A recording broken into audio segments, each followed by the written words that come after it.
Om Shri Sai Ram Dharma Vahini by Bhagavan Shri Sathya Sai Baba, Chapter 7, Significance of Chanting Gayatri Mantra.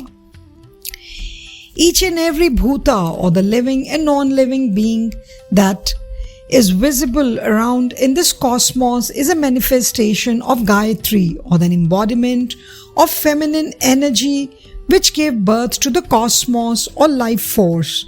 How? Vak, the four stages of speech, from para or unmanifest to vikhari or manifest, is Gayatri, and therefore all bhutas are manifested as Vak. Everything is indicated by Vak and subsumed in Vak. It is Vak that describes all bhutas, it is Vak that declares them, and it is Vak that denotes them. Such celebrated Gayatri is manifested as Prithvi, plane of earth. All bhutas exist on this plane of earth.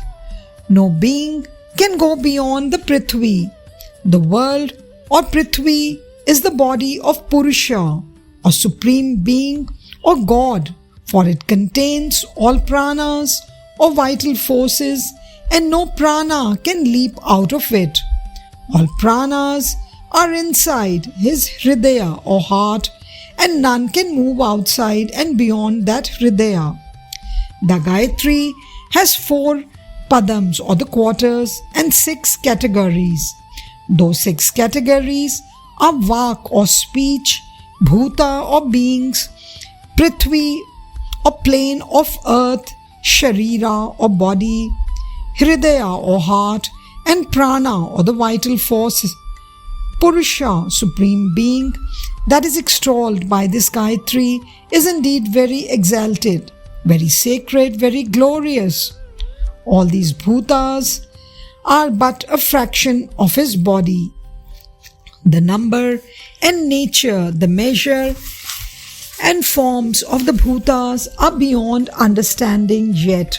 All this is but one padam of his magnificence. The other 3 padams are his effulgent Amrita Swarupa, immortal form. It is even more impossible to grasp the mystery of that splendor-filled immortal form. This Purusha or supreme being indicated by the Gayatri is indeed referred to as Brahman. He is verily the Akasha or sky or space outside of man. He is then spoken of as Bahirda Purushaha, that is Jagrada Avastha or waking state. He is verily the Akasha inside of man. He is then spoken of the Anta Purushasaha, that is the mark of Swapanavastha or the dream state. He is the Akasha inside the core of the heart of man. He fills it and fulfills it, that is Sushupti, deep sleep state.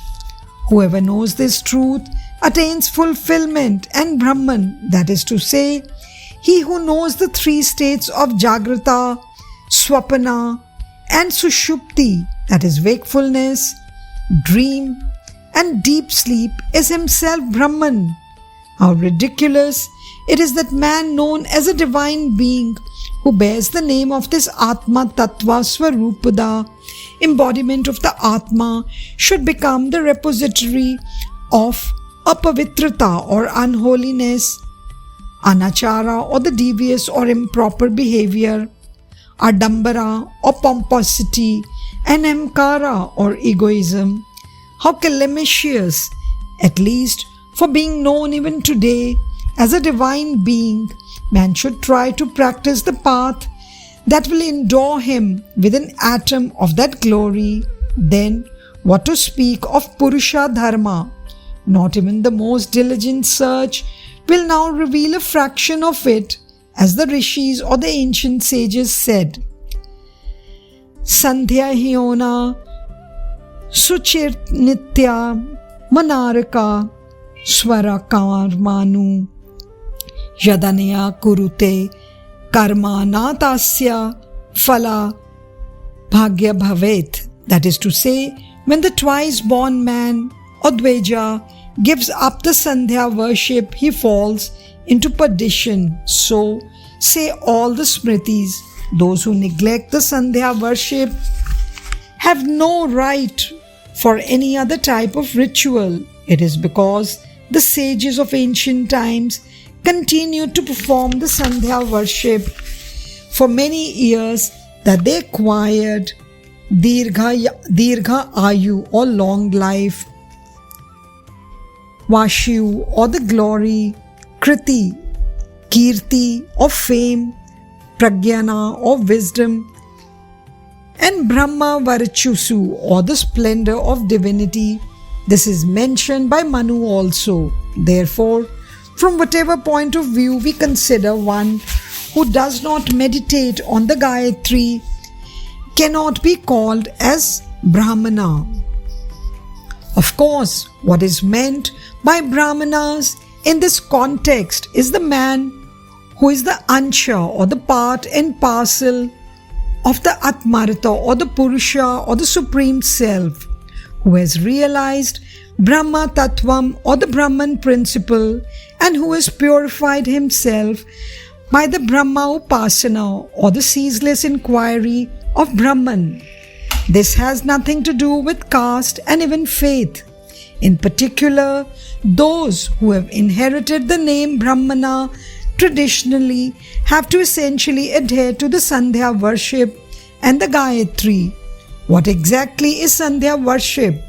According to the etymology of the word Sandhya, Sam means Samyakam, Samyak or the right or well, and the Dhyayi means Chintana, to contemplate or meditate upon in mind, and so Sandhya refers to proper or intense meditation on the Lord in mind. It means concentration on the Godhead. To fix the mind on God, the mental activities have to be controlled, isn't it? For success in that process of control, the three gunas or qualities, sattva, rajas and tamas, the pure, the passionate and the dull, should be devoid of unevenness or imbalance. Identify when these three qualities are at its peak and then negate their pull to keep them in the state of equilibrium by praying to the Lord at those specific times. That is the first kartavya or dharma, bounden duty of man. It is the law of nature that the morning is the period of sattvika or pure quality. The noonday mean period is rajsika or passionate quality, and the evening hour of the dusk or the tamsika or dull quality. At dawn, the mind is awakened from the comfort of sleep, free from agitations and afflictions, and so the mind is calm and clear. At that time, in that mental condition, meditation of the Lord is very fruitful, as everyone knows. This is what is referred to as Prata Sandhya Vandanam. Prata Sandhya Vandanam. Sandhya worship at dawn, that is just shortly sunrise. But ignorant of this significance, people continue doing this ritual in a blind, mechanical way simply because the ancients have laid down the tradition. The second bounden duty of man is to perform the Sandhya worship after realizing the primary meaning of the same. As the day progresses, man is infused with the Rajoguna or the passionate quality, the active, effortful nature, and he enters the field of daily work and gets tired and hungry. Before he takes his noonday meal, he is directed to meditate on the Lord again and offer all food preparations to the Lord first. He can start eating his noonday meal only after this act of devotion and grateful remembrance. This is what is referred to as Madhyanika Sandhya Vandanam, noontime Sandhya worship. By observing this ritual, Rajoguna is kept in check and it is overpowered by the Sattva or pure nature. This is the third bounden duty of all men. Then, man is possessed by a third nature, the tamas or the dullness. When evening descends, he hurries home, attempts to eat his fill and sleep. But this is not what he is expected to do. To eat and sleep is the sign of idlers and drones. When the worst of the gunas or qualities, tamas, threatens to rule, man must make a special effort to escape its coil by resorting to Bhagavat Prathana or praying to the Lord. Sat Kalekshpana, to join the company of those who extol the Lord and sanctifying one's time by engaging oneself in discussions relating to the self-inquiry or spiritual activities. Sadguna Poshana, or cultivation of good virtues, and Sad Acharana, or purposeful nursing of good rules of conduct. This is what is referred to as Sayam Sandhya Vandanam, evening, and just after sunset Sandhya worship. Therefore, the mind that emerges from Nidra Anandam or exhilaration of physical sleep, which is the result of aviveka, of foolishness, has to be properly trained and motivated to taste the must grander and more lasting bliss emerging out of meditation, a sort of viveka nidra, restfulness attained through discrimination. This divine bliss, this joy, can be felt and realized by all. Discrimination will bring this truth to you, and accordingly, sattva nature has to be cultivated. This is the fourth bounden duty of man. The twice born man, or Dveja, who as long as he has life in him observes the thrice a day Sandhya worship, is indeed an Uttam Purusha, or the highest or superior man. He is ever glorious, he attains all that he desires. Above all, he becomes a Jivan Mukta, or liberated even while alive. Care must be taken to see that the Sandhya worship is not taken as just a routine ritual, one among many laid down for observance. This is to be carried out, being aware of its significance after dilating on the inner meaning so as to reap the superior benefits it confers. For this, it is very essential to clearly grasp the sense of the Gayatri Mantra. Even while grasping the essence of the Gayatri Mantra, it is necessary to realize the non-difference of the effulgent Atma Swarupa, that is the Mula Purusha, or the Absolute Supreme Being mentioned therein, and oneself.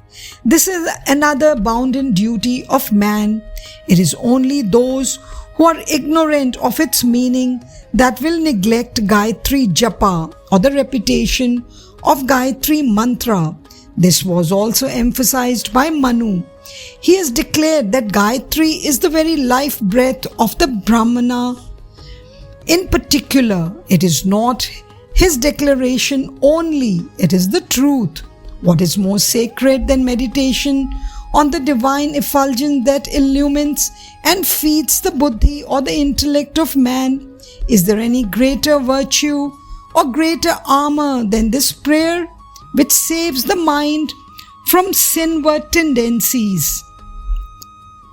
For man, there is no better armor than Sadguna Poshana, or cultivation of virtues. Manu states that the Brahmana will not lose his Brahminhood so long as he holds on to the Gayatri and is inspired by its meaning. Time and again, Manu says that even if the Brahmana is not strong enough to pursue the study of the Vedas, he must at least recite the Gayatri and adhere to it till the very end. The Smriti too says, Gayatriyastu param nashti sodhanam, which means other than reciting the Gayatri, there is no greater potent method of cleansing or purification.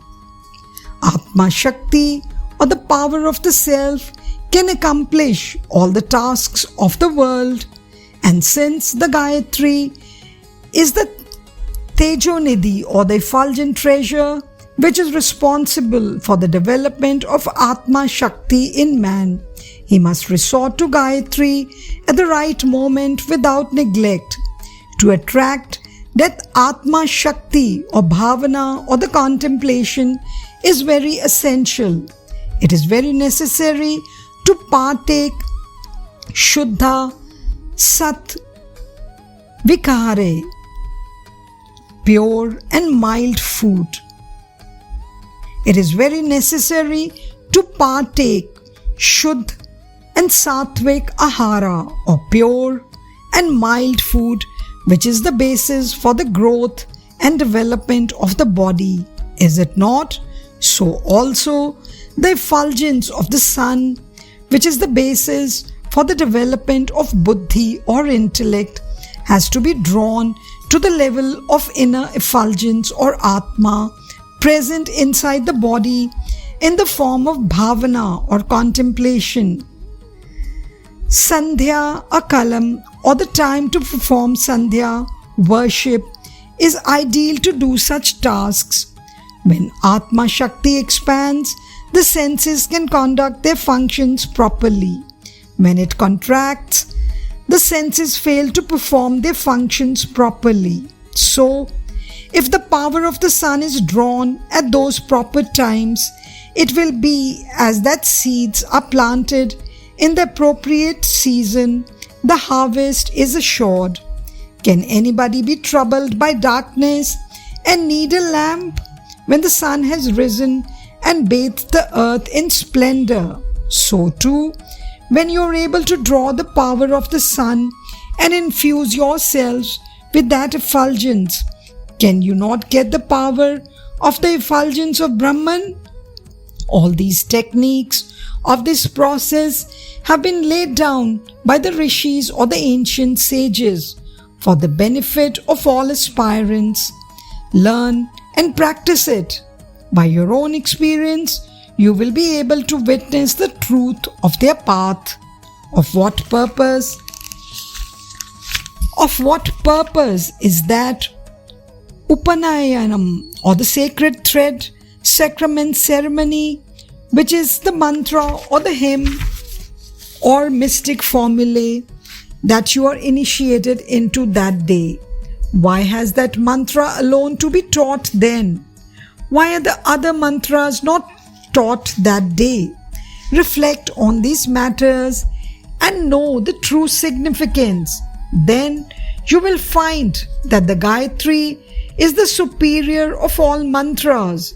You will also find the rituals, the rules and restrictions, the deeds and activities of the ancients will seem more worthwhile.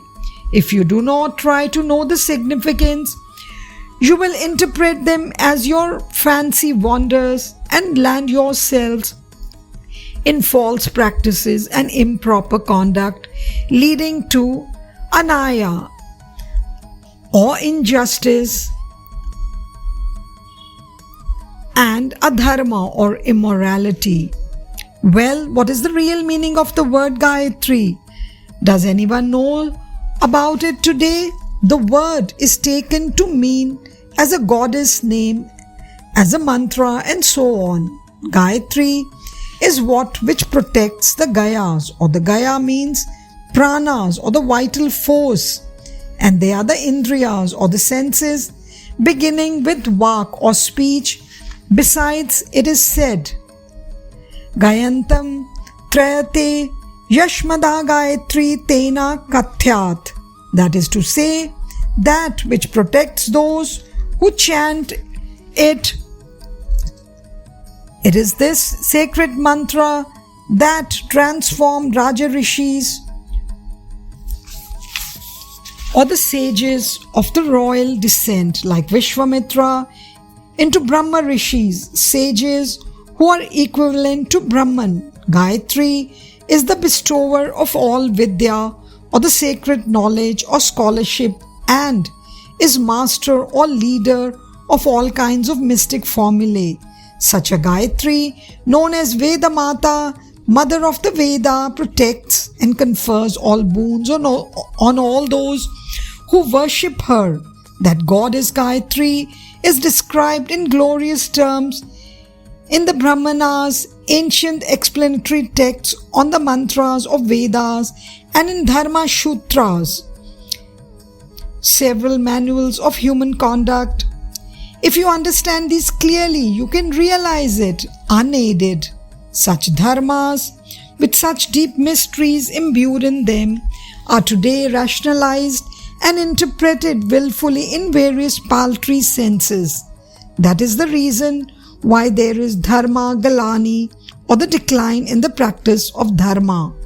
In order to return from such a difficult situation to the original state, either it is required to restore all the practices or observances as per the Sanatana Dharma, that is eternal law, or it is necessary to correct the wrong interpretations and start the practice following Atmartha, or the purpose of the self, in all his daily activities and conduct, and thereby his every act and behavior will then be stamped as dharma karma.